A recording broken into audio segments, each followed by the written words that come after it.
قرآن مجید میں اللہ کا ارشاد ہے وَلِلرِّجَالِ عَلَيْهِنَّ دَرَجَةٌ، ہم نے مرد کو عورت پر ایک درجہ فضیلت دی ہے۔ اب جو لوگ یہ کہتے ہیں کہ مرد کو عورت پر ایک درجہ فضیلت نہیں ہے، گویا اسلام نے یہ ظلم کیا ہے عورت کے اوپر، وہ مشاہدے کا انکار کرتے ہیں۔ ہر چیز میں اللہ نے مرد کو عورت سے زیادہ صلاحیت دی ہے، ہر چیز میں۔ برداشت کی طاقت آپ دیکھ لیں، کس میں زیادہ ہوتی ہے برداشت؟ یہ میرا موضوع نہیں ہے کہ میں مردوں کے فضائل بیان کر رہا ہوں، میں جو قرآن کی بلاغت کی طرف ابھی آ رہا ہوں۔ خواتین پریشان ہوں گی یہ کیا موضوع لے کے بیٹھ گیا، آ رہے ہیں ابھی، ذرا تمہید بھی سمجھانی پڑتی ہے نا، کہ بات سے بات نکلتی ہے۔ بہت سے لوگ کہتے ہیں نہیں یہ کیوں فضیلت دی اللہ نے مرد کو عورت پر؟ حقوق تو دونوں کے برابر ہیں۔ سورہ بقرہ آپ دیکھیں، وَلَهُنَّ مِثْلُ الَّذِي عَلَيْهِنَّ بِالْمَعْرُوفِ، اللہ فرماتے ہیں کہ مرد کے جو حقوق ہیں ان کی جتنی تاکید ہے عورت کے حقوق کی بھی اتنی ہی تاکید ہے، فرق نہیں ہے مرد اور عورت کی بنیاد پر کوئی۔ مثال کے طور پر آپ عورت کا پیسہ کھا جائیں یہ سوچ کے کہ یہ چونکہ عورت ہے اور مجھے اللہ نے فضیلت دی ہے، اس کی اجازت نہیں ہے۔ اللہ فرماتے ہیں جتنا تمہارا پیسہ کوئی کھائے گناہ ہے نا، تم اگر عورت کا پیسہ کھاؤ گے وہ بھی ایسا ہی ہے، بلکہ وہ زیادہ گناہ ہے، کیونکہ اللہ نے عورت کا مال کھانے سے قرآن میں الگ سے منع کیا ہے۔ بھائی ویسے بھی اللہ نے منع کیا کہ ایک دوسرے کا مال ناحق مت کھاؤ، لیکن عورت کے بارے میں اللہ نے الگ سے فرمایا لا یحل لکم ان ترثوا النساء کرہا، عورت کے مال کے زبردستی والے وارث بن جاؤ یہ تمہارے لیے حلال، بولو بھائی نہیں۔ تو حقوق میں برابر ہے۔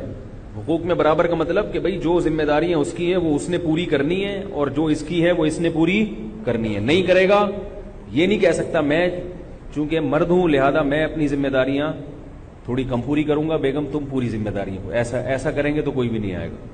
آئی بات سمجھ میں؟ تو ایسا نہیں ہے۔ لیکن اللہ نے ساتھ ساتھ کیا فرمایا کہ فضیلت ہم نے کس کو دی؟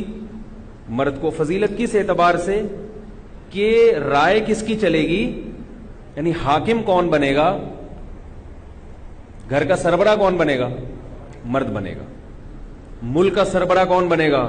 مرد بنے گا۔ ملک کا سربراہ بھی شریعت میں عورت کو بننے کی اجازت نہیں، اور گھر کا سربراہ بننے کی بھی عورت کو اجازت نہیں ہے، سربراہ مرد ہوگا ہمیشہ۔ تو اب یہاں پر مسئلہ یہ ہے کہ اسی وجہ سے اللہ نے مرد کو پہلے بنایا، یہ بھی آپ دیکھیں پہلے کون بنائے؟ آدم علیہ السلام، اور پھر حضرت حوا۔ اور اللہ نے اور مزید مرد کی فضیلت کو ثابت کرنے کے لیے کہ حضرت حوا کو الگ مٹی سے نہیں بنایا۔ بھائی دیکھو ایسے بھی تو ہو سکتا تھا کہ ادھر آدم علیہ السلام کا پتلا بنایا جاتا، اس میں جان ڈالی جاتی، ادھر اما حوا کا پتلا بنایا جاتا، اس میں جان ڈالی جاتی، دونوں کی شادی ہو جاتی، اور یہ ڈھیر سارے یہ جو ہم لوگ بیٹھے ہوئے ہیں یہ پیدا ہو جاتے۔ ایسا بھی تو ہو سکتا تھا نا؟ کیا خیال ہے بھائی؟ جب آپ نسل بڑھانے کے لیے کوئی بھی چیز خریدتے ہو، طوطے خریدتے ہو، تو ایک نر لے کر آتے ہو، ایک مادہ لے کر آتے ہو، ایک گائے لے کر آتے ہو، ایک بیل لے کر آتے ہو۔ ایسا تو نہیں ہوتا بیل چاہیے بس میں اسی میں سے خود ہی گائے نکال لوں گا، ایسا کریں گے تو کوئی آئے گا؟ ہے بھائی؟ لوگ آپ کو بیوقوف سمجھیں گے، کوئی بھی نہیں آئے گا۔ تو اللہ تعالیٰ بھی تو ایسا کر سکتے تھے کہ ادھر آدم علیہ السلام کا پتلا بنائے اور ادھر حضرت حوا کا۔ یہ باتیں کتابوں میں نہیں ملیں گی آپ کو، بہت سی ہم ٹیکنیکل باتیں ایسی کرتے ہیں جو کتابوں میں نہیں ہوتی، لیکن وہ غلط بھی نہیں ہوتی کہ یہ سمجھے کہ آپ کتاب میں لکھی ہوئی، اور ہو سکتا ہے کہیں لکھی بعض باتیں میں ایسے کہتا ہوں تو کتاب میں حوالہ بھی مل جاتا ہے پھر اس کا۔ تو آدم علیہ السلام کو اللہ نے بنایا، اور اللہ یہ بھی کر سکتے تھے کہ اما حوا کو الگ سے بناتے، مگر نہیں، ایک بنایا آدم، اسی سے اما حوا، اور پھر ان دونوں سے پوری نسل پیدا کر دی۔ اس میں حکمت کیا ہے؟ حکمت یہ ہے کہ انسانیت تمام کی تمام ایک انسان پہ جا کے جمع ہو جائے، اکیلے آدم پہ، اور اما حوا میں بھی خصوصیات کس کی آ جائیں؟ بولو بھائی، آدم علیہ السلام کی۔ سمجھ رہے ہو؟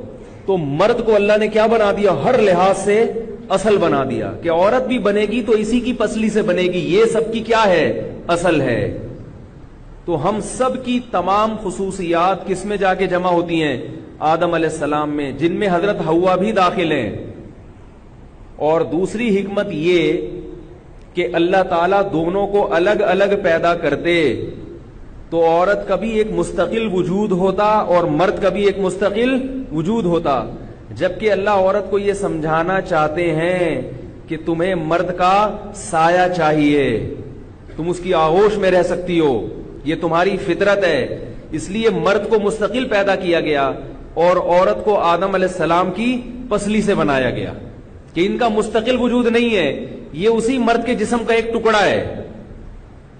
نہیں آ رہی بات؟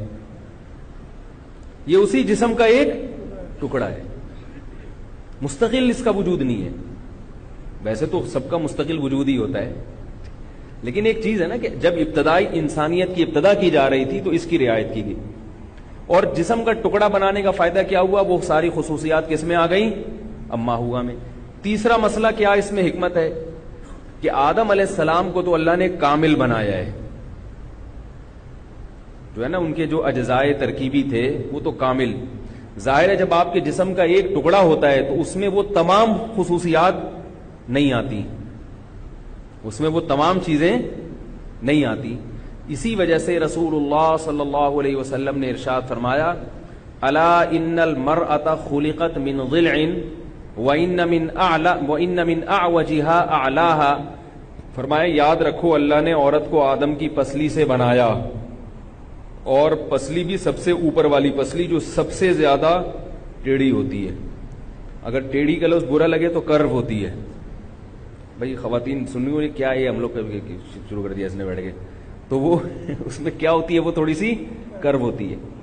تو آپ صلی اللہ علیہ وسلم نے فرمایا اس کرو ہونے کے اثرات عورت کی ذات کے اندر آئے ہیں، یہ لازمی آئے.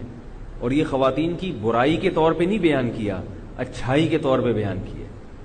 وہ اچھائی کیا ہے؟ آپ نے فرمایا فَإِن ذَهَبْتَ تُقِيمُهَا تُكَسِّرُهَا. اگر تم اس پسلی کو سیدھا کرنے کی کوشش کرو گے تو وہ کبھی سیدھی ہو سکتی ہے پسلی؟ فرمایا وہ ٹوٹ جائے گی.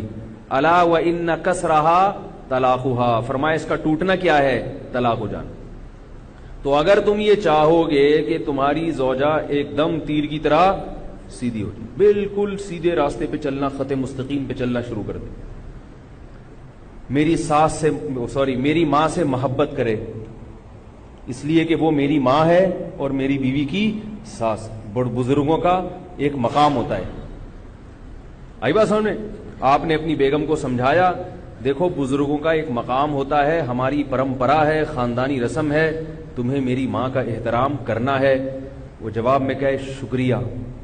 یعنی ہر آدمی یہ چاہتا ہے کہ میں جب بیوی کو نصیحت کروں تو ایسا اچھا سا جواب ملے، کہے شکریہ آپ نے مجھے بتا دیا کہ میں آپ کی والدہ کا اکرام کروں، شریعت کے حقوق بتا دیے، اگر نہیں بتاتے تو خدا نخواستہ میں جہنم میں چلی جاتی. آپ میرے سرتاج ہیں، آپ کا بہت بہت شکریہ. بہنوں کے کیا حقوق ہیں وہ بھی بتا دیں. آئی بات سمجھنے؟ یعنی ہر آدمی کی چاہت یہ ہوتی ہے کہ بیگم کس طرح کی ہو. ابے بھائی ہوتی ہے کہ نہیں ہوتی؟ کہ بھائی اب وہ اگلا سوال خود پوچھے کہ میری نندوں کے کیا حقوق ہیں، یعنی جو آپ کی جو بہنیں ان سے میں نے کیسا سلوک کرنا ہے. یہ پہلی رات میں باتیں ہو رہی ہیں، ان سے میں نے کیسا سلوک کرنا ہے یہ بھی مجھے بتا دیں. اب آپ اس کو بتا رہے ہیں کہ بھائی دیکھو جب وہ گھر میں آئیں تم ان سے پانی کا پوچھو، چائے کا پوچھو، جتنی دیر وہ بیٹھی رہیں ان کے سامنے ہاتھ باندھ کے ادب احترام کے ساتھ بیٹھو. کہ اصل تو اس گھر کی وہ تھی، وہ تو بیچاری رخصت ہو کے چلی گئی. تو اب یہ تو جب یہ چیز ملتی نہیں ہے آپ نے اپنی ماں کے حقوق بیان کیے تو آگے سے کھرا سا جواب، ہاں صرف ساس ہی کے حقوق ہیں، ساس پر تو بہو کے کوئی ہے ہی نہیں. جواب یہ ملتا ہے بھائی آپ نے کہا میری بہنیں جب گھر آیا کریں تو تمیز سے بات کیا کرو. گئے پہلے ان کو تو تمیز سکھاؤ. یہی جواب ہو نا، پہلے ان کو تو بولو تمیز سے بات کریں، مجھے تمیز بعد میں سکھانا. یہ جو ہے نا ہم نے یہ گنتی ہمیں پڑھانے کی ضرورت نہیں ہے، پھڈا اسٹارٹ وہیں سے. تو اب ہر آدمی کی خواہش کیا ہوتی ہے کہ وہ خود سیدھا ہو یا نہ ہو. یہ بھی ایک عجیب مصیبت ہے، خود بھی یا تو پورا سیدھا چل رہا ہو نا ہر چیز، خود صراط مستقیم پر ہو یا نہ ہو. وہ چاہتا ہے کہ بیوی کیسی ہو، بالکل فٹ فاٹ، ہر چیز میں ایک دم اوکے کی رپورٹ ہو. تو ایسا کریں گے تو بھائی کوئی بھی نہیں آئے گا. یہ ایک ٹرک کے پیچھے لکھا ہوا تھا ایسا کرو گے تو کون آئے گا, تو اس کا مطلب کیا ہے بدن وہ اچھا لگا ہم کو یہ. تو اسی وجہ سے نبی نے فرمایا کہ نہیں, فرمایا کہ فَإِنِ اسْتَمْتَعْتَ بِهَا, اگر تم اس سے فائدہ اٹھانا چاہتے ہو تو استمتعتها وفيها عوج, اسی ٹیڑھے پن کے ہوتے ہوئے اس سے فائدہ اٹھاؤ, اس کی خامیوں کے ہوتے ہوئے اس سے فائدہ اٹھاؤ, کیونکہ زندگی مسافر خانہ ہے, سارے مزے دنیا میں نہیں ملتے. فرمایا اگر اس کو مکمل سیدھا کرنے کی کوشش کی تو طلاق ہوگی, اس کے علاوہ کچھ بھی نہیں ہوگا. اور یہ بھی نبی صلی اللہ علیہ وسلم نے فرمایا یغلبن الکریم ولا یغلب علیہن الا اللئیم, عزت دار آدمی, شریف آدمی بیوی سے تھوڑا سا دبا رہتا ہے. بہت اہم بات ہے, اس کو سن لیں. عزت دار آدمی, اس کی بیوی اس پر بولو بھائی حاوی رہتی ہے کچھ نہ کچھ. ولا یغلب علیہن الا اللئیم, اور عورت پہ پورا کنٹرول سوائے کمینے آدمی کے کسی کا نہیں ہوتا. کیسے عجیب الفاظ, صحیح حدیث ہے. کیوں؟ مکمل قابو میں پانے کے لیے آپ کو بہت زیادہ بد اخلاق بننا پڑے گا. بھائی بیوی پہ آپ کا مکمل کنٹرول ہو جائے نا, ایک دم ریموٹ کنٹرول کی طرح آپ اس کو, بھائی امی کو سلام کرو, السلام علیکم, بہن کی خدمت کرو, جی چائے پیش کرو, جا رہی ہوں. یہ تو ریموٹ کنٹرول والا حساب ہو گیا نا. اس کا مطلب ہے آپ اتنے چنگیز خان کی اولاد میں ہو آپ, کیونکہ آپ نے اس کو سیدھا کیا ہے تو بہت کچھ آپ نے اس کا توڑا پھوڑا ہوگا آپ نے اس کو. تو یہ کمینہ پن اس لیے ہے کہ کمزور پر اتنا روب جھاڑنا کہ وہ بالکل آپ کے تابع ہو جائے, یہ مرد کی مردانگی اور غیرت کے خلاف ہے.